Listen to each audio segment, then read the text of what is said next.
Celtic are more or less certain to romp towards their 8th title in a row after they secured a win over Rangers in an action-packed derby. However, there is no doubt that the team will need to go through a major rebuilding phase in the summer given the number of players that could leave the club. Chris Sutton recently wrote a column for the Daily Record and seemed impressed with Rangers star winger Ryan Kent. So much so that he wants the Hoops to go after the Liverpool man in the summer. Sutton wrote, "Kent caught my eye, along with Hudson Edouard. He was the best player on the pitch. He should also have walked later in the second half for that stupid jab at Scott Brown, but the winger at least inspired his team with his performance, taking the game by the scruff of the neck after the interval and showing bravery on the ball. He delivered some great balls into the box and breezed past Edric Boyata to take his equalizer very well." Celtic should test Liverpool's resolve with a bid.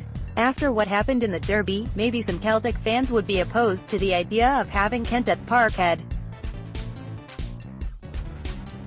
However, one cannot doubt his ability, and it is quite clear that he would thrive big time at Celtic Park if the boys managed to pull off a deal for him.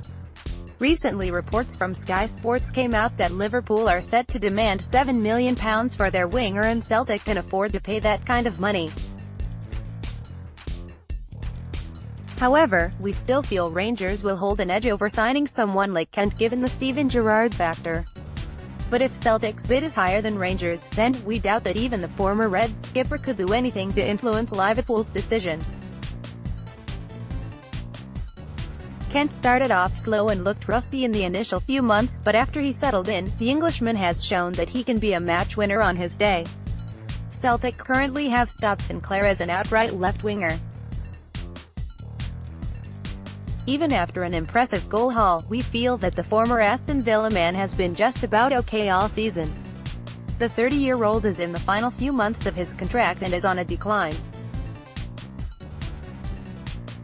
Celtic do have an option of triggering a year-long extension for Sinclair, but it is yet not clear whether the Hoops would take that option. Kent is still young and improving, and we agree with Sutton that Celtic should look to put in a bid to check Liverpool's resolve and maybe to rile more Rangers fans in the process.